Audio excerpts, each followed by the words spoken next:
아멘. 오늘 길에서 나를 인도하사라는 제목, 인생길 위에서 하나님의 응답을 확인하다라는 제목을 가지고 함께 말씀을 나누겠습니다. 여러분, 성경 정독 대회가 마무리되어 가고 있습니다. 열심히 읽고 계십니까? 하다 보니 저도 좀 밀려가지고 이제 주말까지 열심히 읽으려고 합니다. 혹시 나중에 시상자 명단에 제 이름이 없으면 목사님도 다 못 읽었구나. 못 읽은 분들은 그렇게 또 위로를 좀 받으시면 좋겠습니다. 저 열심히 읽고 있으니까 다들 끝까지 최선을 다해서 읽으시면 좋겠습니다.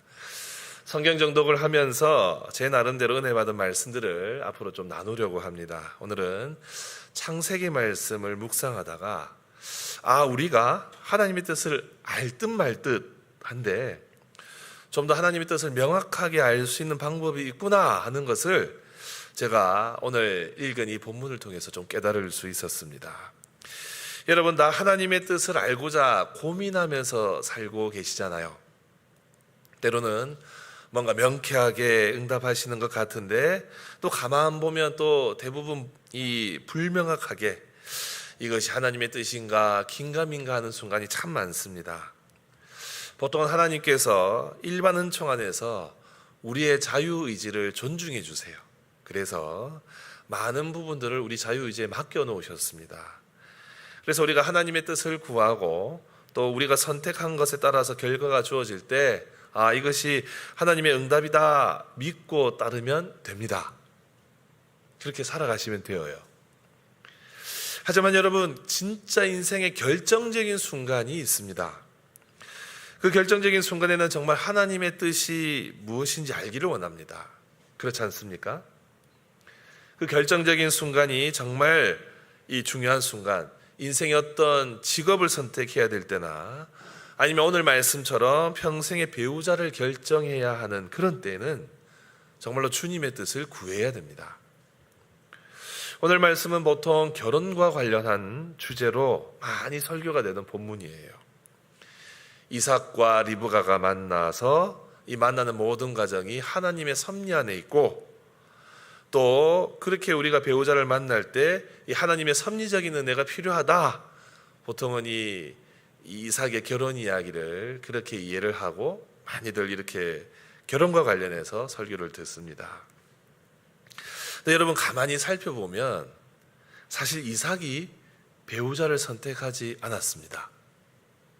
그렇지 않습니까? 이삭의 배우자는 이삭이 선택하지 않았어요. 이삭의 아내는 바로 아브라함의 가문의 가장 중요한 종이고 또 동시에 이 동력자인 늙은 종. 창세기 15장에 보면 아브라함이 후사가 없었을 때 자신의 모든 재산을 상속받도록 되어 있었던 다메섹 사람 엘리에셀, 바로 오늘 이 늙은 종이 엘리에셀로 보통 보여지는데 이 종이 이삭의 배우자를 선택하고 있습니다. 여러분, 한번 가만히 생각해 보십시오. 이 종의 입장에서 얼마나 부담스러웠겠습니까? 주인의 후사를 이어갈 배필을 찾아주는 것. 여러분, 이거 잘못 찾아주면 가문의 우환이 될 수 있거든요. 우리 보통 이렇게 중매 이야기를 할 때 중매 잘 서면 술이 석잔, 중매 못 서면 뺨이 석대, 그런 말 쓰지 않습니까? 요즘은 그런 말 잘 쓰지 않는데 예전에 어른들은 그런 이야기 하셨어요. 정말 부담되는 자리입니다. 막중한 책임감과 부담감 속에서 이 이삭의 배우자를 찾아야 돼요. 아브라함의 지시를 받아서 길을 떠납니다. 이삭은 하나님의 주신 아들이었기 때문에 이방 사람, 이방 민족의 그 가나안 족속의 딸들 중에서 내가 며느리를 취할 수 없으니 내 고향에 가서 내 족속에게로 가서 아내를 택해서 데리고 오너라. 이것이 아브라함이 이 늙은 종에게 내린 명령이었어요. 그래서 이 명령을 지키러 아브라함의 고향 메소포타미아로 가서 나홀의 성에 이르게 됩니다. 근데 어떤 사람을 만나야 될지 막막하죠. 그렇지 않겠습니까? 누가 이삭의 배필이 될는지 그 성 안에 있는 자가 누구인지도 모르는데 분별을 해서 데리고 와야 돼요. 여러분, 오늘 본문 여러분들이 이 엘리에셀의 위치에 있다고 생각하면서 말씀을 들어봅시다. 이 종의 위치에서 생각해 보십시오. 이 엄청난 선택의 기로 막막한 상황 속에서 굉장히 많은 고민이 될 겁니다. 오늘 보면 이렇게 아브라함의 종이 주인의 명령을 따라서 배우자를 맞는 과정에서 하나님의 인도하심을 경험하는 이야기입니다. 이 말씀은요, 우리의 인생길에도 동일하게 적용이 되어요. 그리고 이 인도하심은 신구약 전체를 관통하는 우리에게 주어지는 그 위로의 말씀이고 지혜의 말씀입니다. 오늘 이 말씀을 함께 살피면서 우리가 하나님의 뜻을 분별하는 그 법을 깨달았으면 좋겠습니다. 오늘 본문 먼저 첫 번째 교훈은 이 이삭의 배필을 찾는 이 이야기는 우리 인생길에서 마주하는 삶의 문제를 따라해 봅시다. 항상 반드시 하나님께 먼저 물어야 한다. 예, 항상 반드시 하나님께 먼저 물어야 한다는 사실을 분명히 깨닫게 합니다. 엘리에셀이 이 아브라함의 이 낙타들 중에서 10匹를 데리고 갑니다. 그리고 이삭의 배필을 만나게 되면 모든 좋은 것을 가지고 먼 길을 떠났습니다. 그리고 아브라함의 고향 메소포타미아의 나홀의 성에 이르게 되었습니다. 엘리에셀은 이 낙타들을 성박 우물 곁에 이제 꿀려 놓습니다. 그때가 성경은 저녁 때라 말하고 있어요. 여인들이 물을 기르러 나오는 그때에 이때 도착을 합니다. 여러분, 엘리에셀은 굉장히 적절한 때에 도착한 것 같아요. 낙타에게 물을 먹이려 우물로 왔는데 마침 그 시간이 그 성의 여인들이 많이 나올 시간입니다. 여러분, 우리가 이렇게 상황이 우리에게 긍정적으로 주어질 때 우리 보통 그런 생각하죠. 하나님께서 응답하시는가 보다. 하나님께서 좋은 일들을 예비하시는가 보다. 이렇게 생각하죠. 근데 여기서 주의할 게 하나 있어요. 하나님의 뜻을 분별하는 데 있어서 상황은 최우선적인 조건이 아니라는 겁니다. 엘리에셀이 도착한 곳이 우물이었고 또 그 시간에 또 저녁이었고 여인들이 물들어 많이 나오는 시간에 왔으니 아마 여기서 무슨 좋은 일이 일어날 것이다 기대감은 가질 수 있어요. 여러분, 우리도 그렇지 않습니까? 어떤 일을 계획해서 막 시작하려고 하는데 좋은 징조들이 보이면 이거 잘 되고 있구나. 하나님의 뜻인가 보다. 그러면서 막 열심을 내지 않습니까? 여러분, 여기서 우리는 분별을 해야 돼요. 상황이 하나님의 응답의 전부가 아닙니다. 그리고 상황은 하나님의 응답을 분별하는 후순위에 있어요. 사실 오늘 말씀의 우물은요, 이 성경 전체의 맥락에서 보면 하나님의 역사가 일어나는 좀 상징적인 장소입니다. 나중에 이제 이삭이 리브가랑 결혼해서 아들 둘을 낳지 않습니까? 에서와 야곱을 낳죠. 야곱이 형 에서의 장자권을 뺏어서 삼촌 라반 집에 갑니다. 거기로 도망을 가는데 라반 집에 처음 도착해서 만난 사람이 누구냐? 라헬이에요. 근데 라헬을 어디서 만나냐? 우물가에서 만납니다. 출애굽기에 보면 출애굽기 2장에 모세가 자신의 동족을 괴롭히는 애굽 사람을 돌로 쳐 죽이고 미디안 강야로 가죠. 근데 거기서 자신의 아내가 될 사람을 만나요. 십보라를 만납니다. 근데 그 장소도 우물가예요. 창세기는 이 하나님의 언약과 관련한 사건들이 많이 나오는데 그때 이 우물이 자주 등장을 합니다. 그래서 구약에 있어서 이 우물은요, 우물과 만남은 하나님의 섭리를 경험하는 장소로 여겨져요. 사실 예수님께서도 수가성 여인을 만나실 때 어디서 만나셨죠? 우물가에서 만나셨어요. 그 여인은 공개적인 그 시간에 나올 수 없었기 때문에 아침이나 저녁이 아니라 한낮에 나왔습니다. 여러분, 이렇게 가만히 살펴보면 우리의 상황이 잘 풀리는 것, 하나님의 뜻을 깨닫는 첫 번째 방식은 아니지만 하나님은 그 상황 속에서 역사하고 계세요. 하나님은 분명히 우리의 상황 속에서 그 뜻을 이루어 가십니다. 그러면 여러분, 이런 우리 상황 속에서 우리가 우선적으로 무엇을 해야 되느냐? 바로 기도입니다.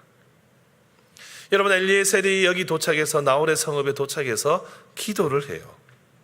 그 무언가 놀라운 일이 벌어질 것 같은 그런 상황 속에서 그 상황을 의지하지 않고 기도합니다. 그 기도의 내용을 한번 보십시다. 우리 12절부터 14절입니다. 다 같이 읽습니다. 시작. 그가 이르되 우리 주인 아브라함의 하나님 여호와여, 원하건대 오늘 나에게 순조롭게 만나게 하사 은혜를 베푸시옵소서. 성중 사람의 딸들이 물 기르러 나오겠사오니 내가 우물 곁에 서 있다가 한 소녀에게 이르기를 청하건대 너는 물덩이를 기울여 나로 마시게 하라 하리니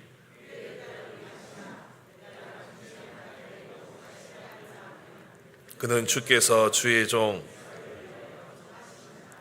이로 말미암아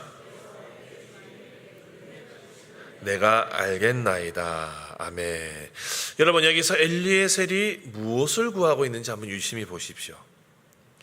엘리에셀이 기도를 하는데 먼저 구한 것은 좋은 아내를 주시옵소서가 아니라 내 주인 아브라함에게 은혜를 베풀어 달라라고 간구합니다.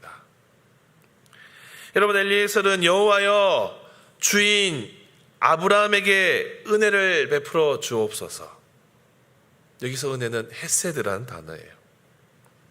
하나님의 언약 가운데 허락되어지는 은혜. 하나님, 제 주인 아브라함과 맺으신 언약을 기억하시고 그 은혜를 베풀어 주옵소서라고 기도하는 겁니다. 여러분, 이 헤세드는 단순한 어떤 친절, 단순한 어떤 은혜가 아니에요. 언약 안에서 하나님과의 깊은 관계 안에서 변함없이 주어지는 사랑, 그 신실함을 뜻하는 게 바로 헤세드입니다. 그래서 엘리에셀은 이 좋은 배필을 구해야 한다는 자신의 소원과 필요를 먼저 구한 것이 아니라 하나님의 뜻이 이루어지기를 먼저 기도하고 있는 거예요. 사랑하는 성도 여러분, 우리가 항상 우리의 상황 속에서 기도할 때 먼저 구해야 될 것은 하나님의 자비와 은혜입니다. 하나님, 저에게 자비를 베풀어 주십시오. 하나님, 저에게 헤세드의 은혜를 허락해 주십시오. 하나님, 제가 하나님의 백성 되었습니다. 백성된 자로서 누릴 수 있는 이 하나님의 헤세드의 은혜 저에게 주십시오. 그걸 먼저 구해야 돼요. 시편 136편에 보면 여러분, 그 인자하심이 영원함이로다 라는 구절이 나오는 시편이 있죠. 무려 26번 반복이 되어요. 이것은 하나님의 자비는 적어도 시편 160편 안에서 하나님의 자비는 무한하다는 것을 상징적으로 보여줍니다. 여러분, 하나님의 이 자비하심은 한량 없습니다. 그분의 헤세드의 은혜는 무한합니다. 그래서 우리의 기도는 모든 상황 속에서 이 한량 없는 하나님의 은혜, 인자와 자비를 베풀어 달라는 그 기도를 가장 먼저 구해야 돼요. 여러분, 기도하실 때 무엇을 먼저 구하십니까? 긴급한 상황 속에서 하나님의 특별한 은혜가 필요할 때 무엇을 구하십니까? 여러분, 이 엘리에셀도요, 굉장히 지금 긴급하게 상황이 돌고 있어요. 이제 여인들이 막 몰려 나와서 물 떠갈 거예요. 그 중에서 찾아내야 돼요. 그 상황 속에서 가장 먼저 기도한 것은 좋은 배필 주시옵소서가 아니라 이 상황 속에서 하나님, 저에게 자비를 베풀어 주옵소서, 은혜를 베풀어 주옵소서, 이걸 가장 먼저 기도했던 겁니다. 사랑하는 성도 여러분, 우리의 기도도요, 단순히 내 뜻대로가 아니라 하나님의 뜻대로 이루어 주옵소서, 이것이 가장 우선되는 기도여야 합니다. 여러분, 긴급할 때 어떻게 기도하십니까? 이제는 주여 이 순간에 자비를 베풀어 주옵소서, 주님 이 순간에 헤세드의 은혜를 허락해 주시옵소서, 이렇게 하나님의 자비를 구하는 기도를 할 수 있는 우리 모두가 되셨으면 좋겠습니다. 다급한 일을 겪으실 때 주여 자비를 베풀어 주십시오, 이것이 우리의 기도의 제목이 되기를 주님의 이름으로 축복합니다. 그럼 여러분, 두 번째로 이 하나님의 응답 어떻게 구하느냐? 그 상황을 끝까지 예의주시할 때에 그게 분별이 되어요. 여러분, 오늘 본문에 아주 놀라운 것은 이 엘리에셀이 이렇게 기도했을 때 기도를 마치기도 전에 한 소녀가 나타납니다. 15절 상반절 보십시오. 말을 마치기도 전에. 무슨 말이죠? 하나님 앞에 기도하고 있는 중간에 이 여인이 나타나요. 엘리에셀이 기도를 마치기도 전에 리브가가 나타났습니다. 리브가는 이 물동이를 이고 나와서 이제 물을 깃습니다. 샘물에서 물을 길러요. 놀랍게도 엘리에셀이 구했던 그대로 이 여인이 행동합니다. 엘리에셀이 물을 요청했을 때 엘리에셀이 기도한 그 표현 그대로 이 여인이 말을 하죠. 그리고 낙타에게도 물을 먹입니다. 오늘 본문에 보면 여러분, 마시게 하다라는 단어가 계속 반복이 되어요. 이렇게 반복되는 것은 엘리에셀의 기도가 완전하게 응답되었다는 것을 이 히브리 사람의 문법적으로 표현을 한 거예요. 엘리에셀이 기도하자마자 이 리브가가 등장했습니다. 그리고 리브가는 엘리에셀이 기도한 조건 그대로 행동을 했습니다. 그런데 여기서 여러분, 중요한 것이 하나 있어요. 엘리에셀이 바로 성급하게 결론을 내리지 않았습니다. 자신이 기도한 그 말 그대로 한 이 여인, 그러면 자신이 가지고 간 그 좋은 폐물들 먼저 딱 꺼내놓으면서 우리 주인의 배필로 삼아야 되겠습니다 말을 했을 것 같은데 그렇게 하지 않아요. 엘리에셀이 기도한 그대로 이 여인이 말했음에도 불구하고 이 여인이 하나님의 뜻이다 확신했을 터인데 엘리에셀은 한 단계를 더 하고 있어요.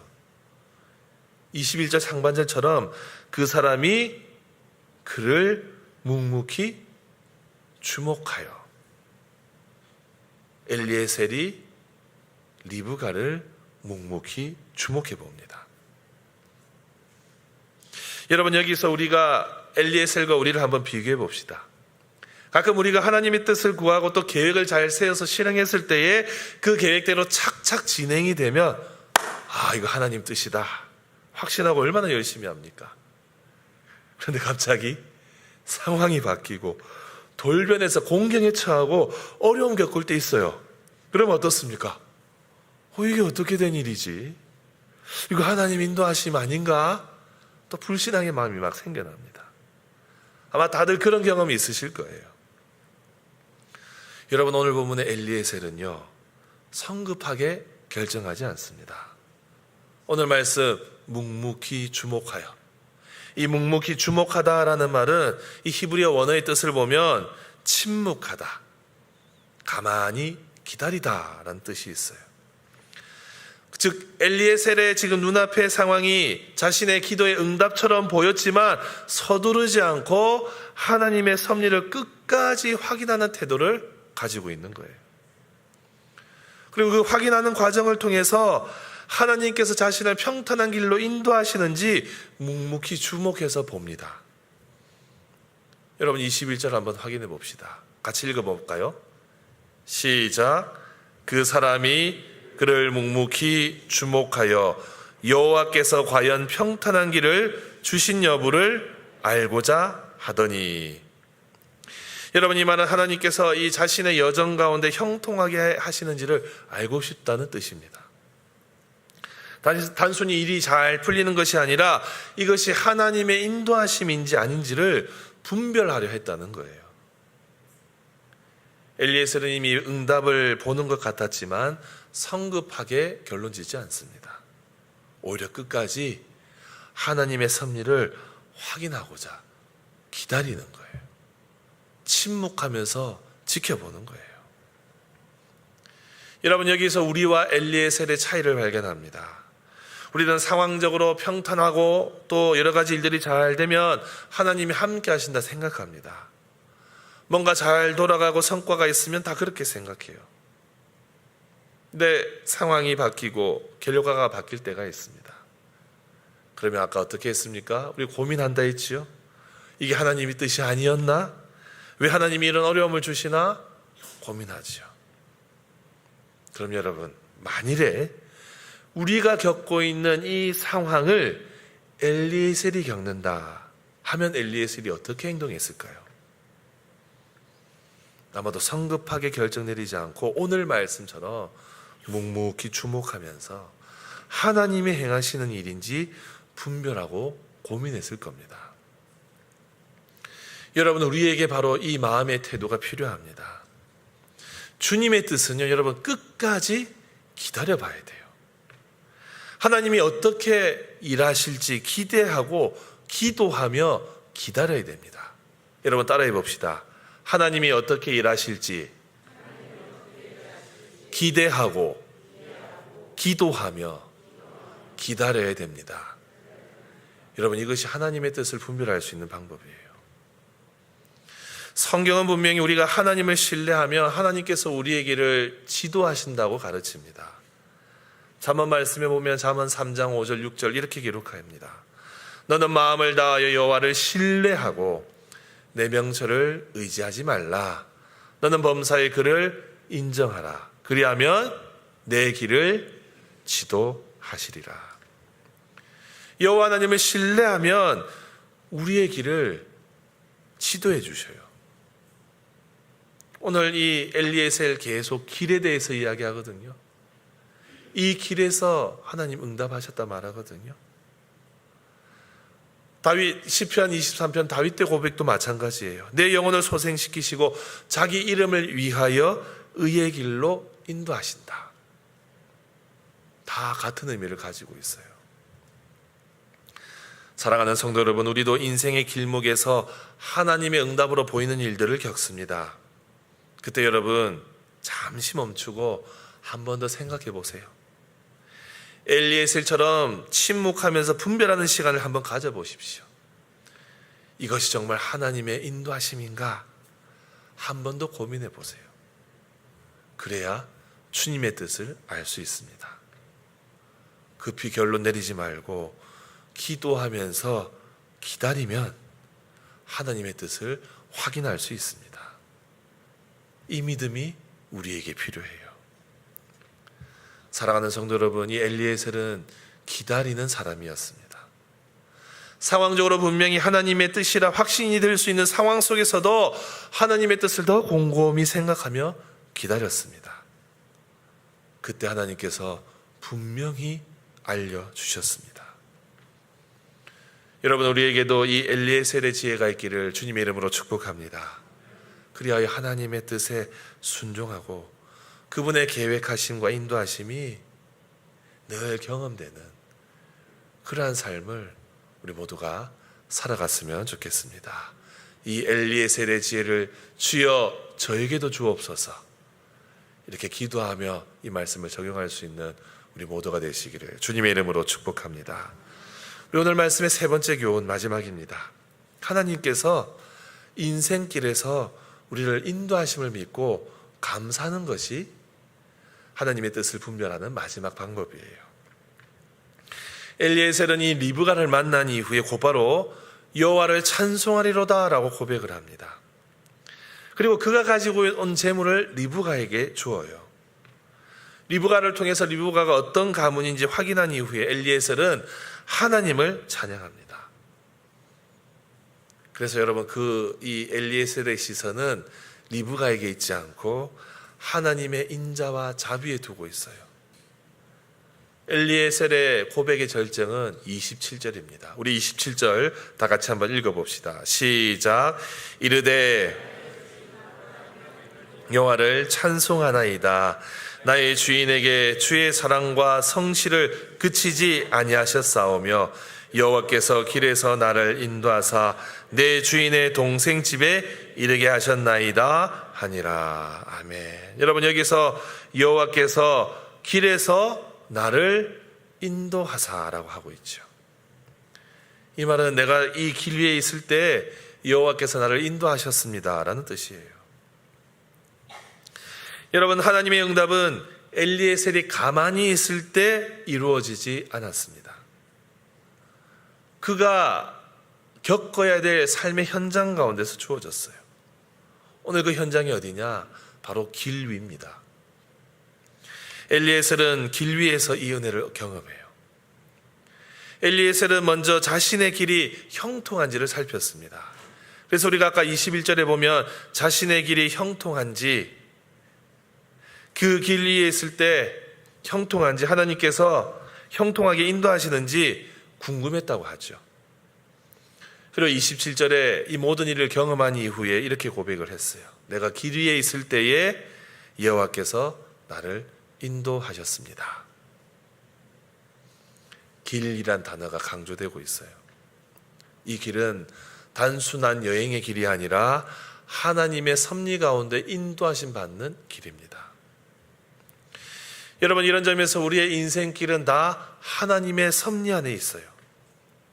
하나님의 뜻은 우리의 구체적인 상황 속에서 이루어지고 또한 구체적인 상황 속에서 깨달아집니다. 분명한 것은 우리 하나님은 우리가 깨닫지 못할 뿐이지 하나님의 그분의 섭리 안에서 우리의 인생의 여정의 길을 인도하고 계십니다. 그래서 여러분, 우리가 살아갈 때 내 상황과 내 생각대로 되지 않더라도 쫓길 필요가 없어요. 왜냐하면 하나님이 가장 선한 길로 그분의 섭리 안에서 우리를 인도하고 계시기 때문입니다. 그래서 여러분, 중요한 것은 무엇이냐?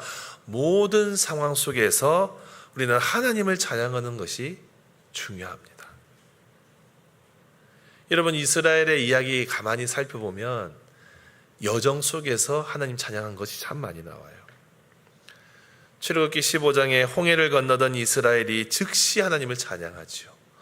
홍해를 가르시고 건너게 하신 하나님, 그리고 홍해의 물살을 통하여서 애굽의 그 마병들을 다 몰살시키신 하나님을 본 이후에 그들은 즉시 그 광야의 도상에서 하나님을 찬양합니다. 신약에도 그런 모습 참 많아요. 누가복음 24장에 보면 여러분, 엠마오로 가던 두 제자들 기억을 하시지요? 엠마오로 가던 두 제자들이 그 도상에서 주님을 만났죠. 주님을 만나서 깨달음을 얻었어요. 그 눈앞에서 우리 주님 보았는데 말씀을 깨닫자마자 주님은 사라지셨고 그들은 다시 그 길을 가면서 하나님을 찬양했다고, 주님을 찬양했다고 누가복음은 기록하고 있어요. 여러분, 우리는 응답을 받았을 때 종종 그 응답의 기쁨에만 머물러 있을 때가 많아요. 그 기쁨에서 머물러 버리고 하나님을 잊을 때가 참 많습니다. 하나님의 뜻이 이루어졌음을 확신할 수 있는 순간이 바로 그 하나님을 기억하며 찬양하고 감사하는 순간인데도 우리는 그냥 우리에게 주어진 기쁨 속에서만 끝날 때가 참 많죠. 여러분, 진정한 믿음은요, 응답의 순간을 찬양으로 이어가는 것입니다. 삶의 기도 제목이 응답되었을 때, 혹은 또 가정이 회복되었다든지, 자녀의 진로가 열렸다든지, 직장의 문제가 해결되었다든지, 여러 가지 어려운 이 수건 사업들이 다 해결되었을 때 그 결과 앞에서 주님께서 인도해 주셨습니다 고백할 수 있는 믿음, 그리고 찬양으로 계속 이어갈 수 있는 그 믿음이 참 믿음인 것이에요. 사랑하는 성도 여러분, 우리 인생은 늘 길 위에 있는 여정입니다. 성경은 우리의 인생을 길로 비유합니다. 오늘 말씀은 길 위에서 살아가는 우리, 인생의 여정 가운데 살아가는 우리가 하나님의 뜻을 발견할 수 있는 세 가지 신앙의 원리를 보여주었습니다. 먼저는 모든 일을 기도하면서 해야 되고, 또 인생에서 만나는 문제들 기도하면서 응답을 기다리되 인내하면서 분별하면서 하나님의 인도하심을 찾아야 한다는 것을 우리에게 교훈합니다. 그리고 그 응답이 확실할 때에 반드시 하나님을 찬양할 수 있어야 된다는 것을 우리에게 가르쳐 줍니다. 여러분, 기억하십시오. 모든 일들 시작하실 때 기도하면서 시작하십시오. 또 기도하면서 일들이 진행되어질 때 묵묵히 주목하면서 하나님이 정말로 형통하게 인도하시는지, 오히려 일이 더 잘 될 때 지켜보십시오. 그러면 다 분별이 됩니다. 그렇게 분별되어서 주신 은혜, 하나님께서 나의 삶을 이렇게 인도하셨구나 감사하면서 찬양한다면 우리는 우리의 일상 가운데 정말 하나님의 뜻을 잘 분별하면서 인생의 길을 갈 수 있을 것이라 저는 믿습니다. 사랑하는 성도 여러분, 오늘도 우리의 인생의 길을 우리 주님이 인도하십니다.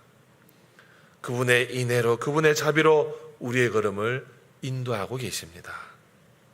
이 믿음 가지시고 오늘 말씀 이 엘리에셀이 경험한 이 하나님의 확실한 응답을 우리 모두 경험하며 살아가시기를 주님의 이름으로 축복합니다.